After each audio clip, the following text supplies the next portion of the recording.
ladies and gentlemen, and welcome once again to the CD Racoola Show. Today's show will be taking a look at the 2004 film, Seed of Chucky. I was just absolutely pumped out of my rotted little brain to get into anything Chucky. I love that little red-headed rascal and everything he's in. If you're trying to fit this chronologically within the Chucky Child's Play universe or whatever, and I know that this is super important to some of you guys out there, it is the fifth film in the franchise set 6 years after Bride of Chucky, which I also did an episode of Bride of Chucky a while back, so feel free to check that out, but only if you have the time, only if you have the time. One of the things I rather enjoyed about this Chucky film is that it's created to be more of a horror comedy. To me, this is the recipe for a great Chucky film. And although I love the originals, don't get me wrong, those are more straightforward horror, Child's Play movies a lot. And they'll always hold their place in my black unbeating heart. I prefer the more comedic versions of Chucky. Just because I'm a blood-sucking vampire doesn't mean I don't like to laugh every once in a while, you know. Not only is Chucky one of the most iconic horror characters of all time, he's one of the greatest villains of all time as well. Don't you think? I certainly do. In case you forgot, here is the recipe for the proper villain, in case you want to cook one up. 2 cups of evil, add more if necessary, a pinch of charm, 2 teaspoons of cockiness, 1 cup of unique look, we prefer scary, a dash of ruthlessness, then you simply stir into your story till it sizzles and pops, baby. The acting in this film is quintessential Chuckiness. That is a word, or it should be Chuckiness, pertaining to all things Chucky. Chucky was, of course, voiced by the one and only Brad Dourif, whom is no stranger to horror, that's for sure. I forgot he was in Exorcist 3. If you've been following the C.T. Racoola Show, and you definitely should, you know that The Exorcist is #1 on my scariest movies of all time. So, yes, in other words, I definitely need to do an episode on Exorcist 3. Let me jot myself a quick note here, and then we'll get back to Seed of Chucky.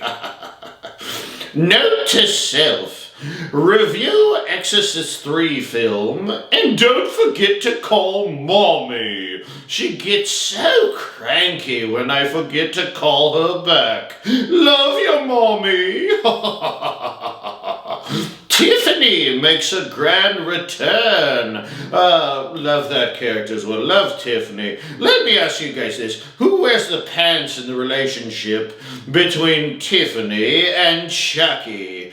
I feel that Tiffany does. She wears the pants to me. But maybe you guys out there in YouTube land feel that Chucky wears the denim good guy brand overalls in the relationship. Leave me a comment here below on whom you think wears the pants. Who's the boss in the relationship? They're both maniacal in their own ways, that's for sure, especially Jackie. Jennifer Tilly both stars as herself in this film, as well as voices Tiffany. If you couldn't tell that already, I mean, come on. She has that awesome, iconic voice, love it. Though she has appeared in numerous films, I have heard lots of critics exclaim her not a good fit for other roles outside of the Chucky franchise. Well, guess what, critics? We don't care, and I quite quite frankly, don't think she cares. She doesn't need to do other roles outside of Chucky, and we love her just the way she is. Thank you very much, John Waters and Redman, also in this film. Redman, what a name, that's interesting. Now, we got all of that out of the way, so we can talk about the child of Chucky, whom is more than a little complicated. The child actually goes by a couple names in this film. The ventriloquist guy, Sykes, simply calls him Shitface. Okay, whatever. Once the child resurrects both Chucky and Tiffany, he gets renamed Glenn by Chucky and Glenda by Tiffany. If he is gender confused, you can't blame poor Shitface / Glenn / Glenda, since he doesn't have male or female body parts. He's just blank plastic, like a Ken doll or something. Oh, poor Ken. Now, maybe I'm alone in this, but I absolutely loathed his look in this film. I hated it so much. As great as Chucky and Tiffany look, their child is no doubt butt ugly little guy, but he just had a lame look. He was ugly, but he was lame.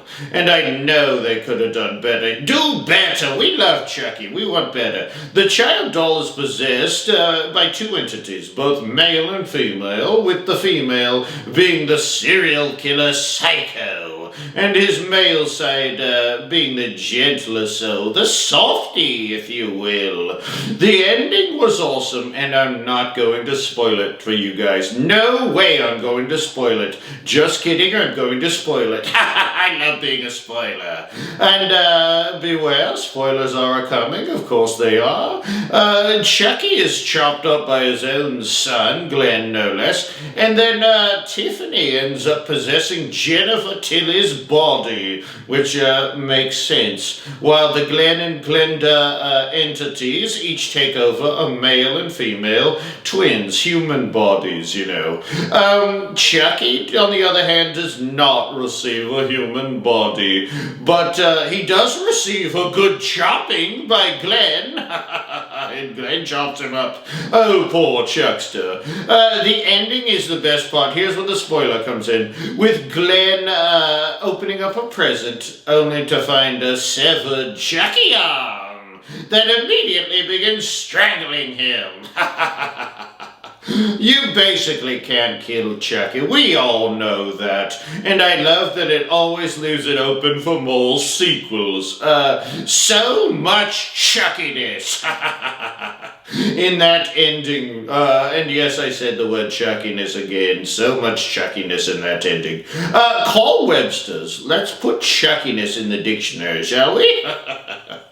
Speaking of other Chucky films or TV, whatever, they recently cancelled the Chucky television series. That's too bad.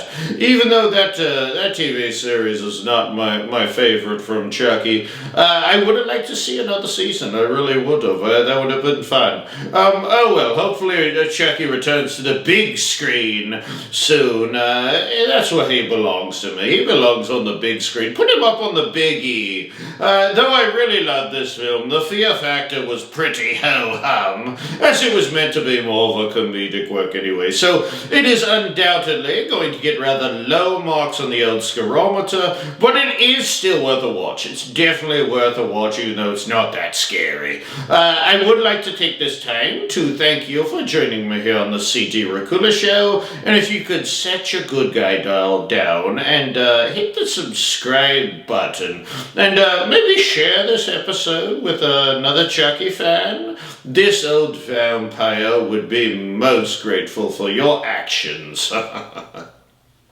Please join me here next episode when I head back to the 60s to review the 1968 film Rosemary's Baby. Oh, I really like that film, that's for sure. So, till next time, my little bloodbags out there in YouTube land, I leave you with some of Chucky's quotes of wisdom. Oh, he's so wise. This world is nuts, And I have a very high tolerance for nuts.